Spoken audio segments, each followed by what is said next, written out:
Hello, citizens of YouTube land. Hey, It's your president and your VP back once again with another edition of I Hate This Movie. This time it's going to be Scooby-Doo Return to Zombie Island. Now, having gotten that out of the way, small little disclaimer for all you folks out there. YouTube had recently contacted us via email, and they are perhaps going to start running ads on our videos, even though we don't monetize or have any monetization at all on our videos. So, having Yep. said that, you guys, if you want to, you can get ad block, or I guess you can bow down. fast forward and you go back and you can just skip all the ads. Or you can get YouTube Premium if you haven't already in Yeah. order to not have it. Yeah.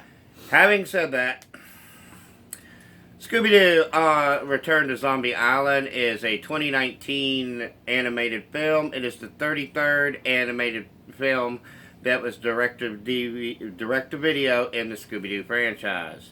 It had a worldwide release on DVD on October 3rd, 2019. I'm going to straight up say this. I hate this film. I really do. I hate this so much. This may be the first movie that gets negative stars from me because I'm a fan of the original. I grew up on Scooby-Doo on Zombie Island. And then this movie comes along and decides to retcon the whole thing, and I'm about to go on a rant. So beware about that soon because it's going to get ugly. Having said all that, the opening bit's pretty funny. It is. And I even like the opening animation bit, you know, the intro with it, and it's actually pretty good. You know, it kind of summarizes what happened in the first movie in the opening animation. So, Yeah, it's a pretty funny thing, and that they, Shaggy and Scooby make the rest of the gang promise not to do any more mysteries. And that's kind of the gist of the opening bits of the movie. Then they went a vacation because they are watching Elvira, and it's a vacation to Moonstar Island. okay, here comes rant time, people. No, not yet. You have to get through the plot first. Okay, so they go to Moonstar Island, which is supposed to be a tropical paradise, but beforehand they realize that the trees before they get there aren't so tropical. No, they No. don't look anything like tropical trees. And plus they're in Louisiana, which I'm going to fast forward a little bit. They basically zoom out of the island and they show where the island is actually located, and it doesn't look like Louisiana because if you remember, they're in Moonscar Island is like 2 to 3 hours outside of New Orleans, Louisiana.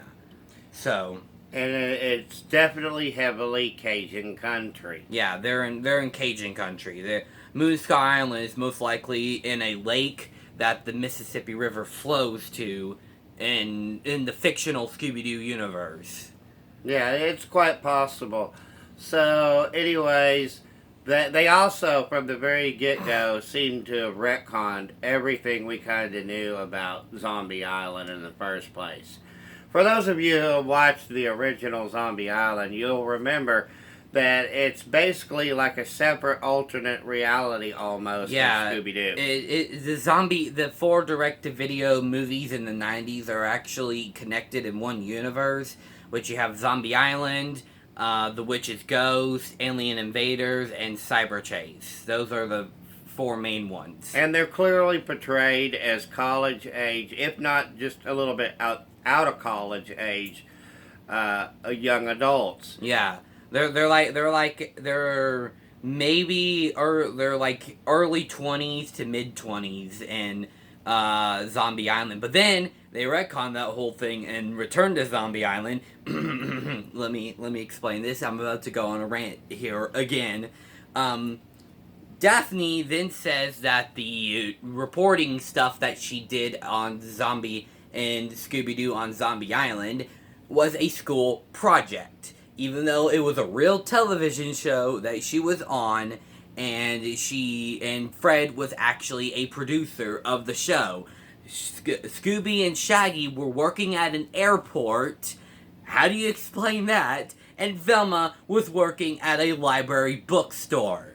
Because the gang had broken up. They kind of went their separate ways in the original movie, and they got back together for Daphne's birthday celebration. Yeah, they got back together to find a real ghost, but they didn't until they reach Moonscar Island, also known as Zombie Island. Which is clearly a supernatural event. And this Velma, is where I'm going to break off for a moment. This is where we're going to break off. Velma decides to classify this as an unsolved caper because she cannot just wrap her head around that some things in the Scooby-Doo universe can be supernatural. Like the stuff that happened in Zombie Island, which is ghosts, the alien invaders, cyber chase, which is technically a computer virus. And the 2019, and the other 2019 film that came out, and the 13th Ghost, and they basically Velma comes along and kind of ruins the whole thing. Yeah. Velma sometimes frustrates me so much because she can't wrap her head around the fact that sometimes she can be wrong and that it is in fact actually a supernatural event. Yes, it is in fact a supernatural event, Velma. Get used to it. It's not an unsolved caper. You solved it in the first place. The cat people turned to dust at the end of the movie. They got killed. How do you mess that up? Now, having said all that, they are some quote-unquote mysterious things start happening, because of course they do, it's a Scooby-Doo movie. To kind of fast forward through this a little bit, they come across some zombies that are rather bad looking, actually. They're supposed to be costume zombies, but if you remember, the zombies in Scooby-Doo on Zombie Island look terrific. And that's hand-drawn animation, people. It looks absolutely terrific. The way that they drew them, and the way that they moved, they moved like real zombies. It was just really good and really cool. This movie also has a bit of an annoyance to it, in that it uses kind of super sappy pop tunes to help drive the plot forward. Can I take this one from here, Dad? Because I told you I was going to go all out on this movie. Take it away. This movie decides to use upbeat and poppy, happy tunes that would have not gotten away with Scooby-Doo on Zombie Island. As on Zombie Island, we had a rock version of Scooby-Doo, Where Are You? We had It's Fake. We had Terror Time Again. They were some of the coolest rock and horror tunes, It was it had horror edge to it, And it's like, it just makes me mad that the soundtrack was just all poppy songs when you had like a horror edge, rock edge to the first movie. So, again, I'm ranting here, people, because I do not like this film. Take it away again, Dad. Now, why? Why would you ruin what people have known to be dear and true to their hearts for over 20 years? Scooby-Doo on Zombie Island is considered one of the greatest movies, the greatest Scooby-Doo movie of all time. It is. It is a masterpiece. It is a national treasure, people. Did you need to water it down so much? Because, you basically made a movie for 6-year-olds. And you're not really giving the fans of the Scooby-Doo universe any kind of service. Yeah, they kind of throw in a cat creature that may or may not be real. And, they kind of imply that it's a real thing. And that's what actually had slashed the tires at the beginning. And had also had cut down the tree, which was clearly plastic. And they kind of explain all of this is that it's a movie. And they do throw in a little nice Easter egg for those of you out there who understand this. The director of the movie, because spoiler, it's all a movie that they're filming. The director's name is Alan Smithee. Now, Alan Smithee is a pseudonym that directors would often use when they wanted to disown their own work. Perhaps when the studios, looking at you, Warner Brothers, got too involved in the plot or changed so many aspects of what the original director had intended. So, he finishes his work, he or she for that matter, and then they slap that pseudonym on it as kind of a dishonor. Now, once again, take it away, VP. I'm pretty sure that little joke was basically the director saying, fans, even I hate this movie. So, he basically disowned his own movie, the director did. Maybe, maybe not. Don't know for sure. So, anyways, they had discovered that the zombies aren't real because it's part of a movie. So they kind of appeal to the basest instincts of the Scooby-Doo group, using Velma's ego for being the smartest person in the world against her, and Fred being a bit vain, and Daphne too, as far as their looks. Let's face facts, guys. Those of you who've seen it out there, you know how that can kind of play out. And use Scooby and Shaggy for their comedic timing, and then they introduce like a monster truck version of the Mystery Machine. Yeah. And apparently Fred has an unnatural love for his Mystery Machine van. And it's kind of creepy. It is a little bit creepy. I'm gonna admit it. It's kind of creepy. Because if you watch like Scooby-Doo Franken-Creepy, for an example, the Mystery Machine blows up and then Fred goes and it basically breaks down. He has a mental breakdown and because he lost the Mystery Machine. Again, it's kind of creepy. But of course, I'm not saying that supernatural events are really real, but when you present them as such in the movie, like Scooby-Doo on Zombie Island, you can't just spit in the face of people who watch that movie. You can't do that. It ruins people's childhoods when you do this. I don't understand why they have to keep changing everything that people grew up with. I don't know, Dad. But again, it's like I just don't know, really. Like I'll give props to this movie with Matthew Lillard's voice acting. He's top notch as usual. As usual, yeah. And then Velma, she's just annoying because she keeps saying, "Oh, Zombie Island was an unsolved caper." No, it wasn't. Okay, it was not an unsolved caper. All right, Velma, just no, stop. How do you explain the zombies turning to dust to come back into eternal bliss? How do you explain the cat creatures turning to dust after the harvest moon comes back, swamp gas, yeah, whatever. Yeah, no, that was real. Also, they also said in the movie that they were going to turn into zombies when the harvest moon came, but you can't turn into zombies unless you had the cat creatures to drain your life force from the first movie because they just explained that. I'm sorry. I'm ranting too much here, Dad. I'm ranting too much here. So they do the zombies, and they find out, of course, that it's all a movie.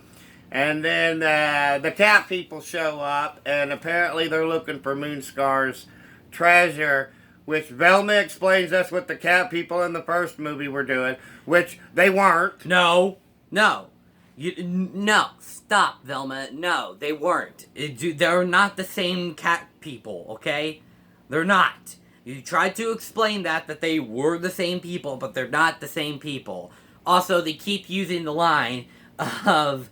they keep misusing the line of, I would have gotten away with it too if it weren't for you meddling kids and your dumb dog too. They keep misusing that line. Yeah, they don't say it right. If you're going to say the line, say it right. So, Yeah, the cat people had showed up, and they're looking for Moonscar's treasure.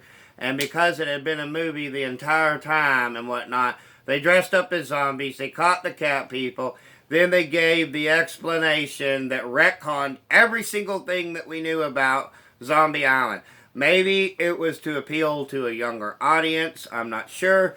But Yeah. of course, you gave an extreme disservice here.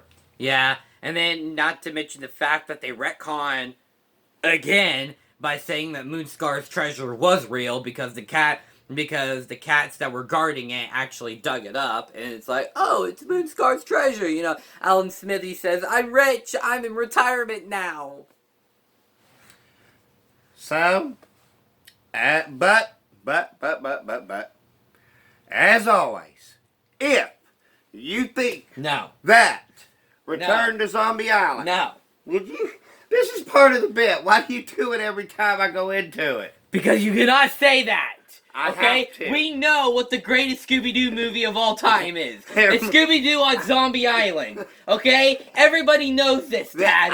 There might, Everybody knows this. there might be people out there who do. He gets a little animated, hon. I know.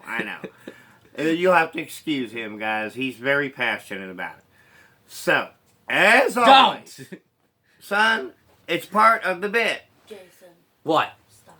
As always, if you think that Return to Zombie Island is superior to Zombie Island, well, that's just your opinion.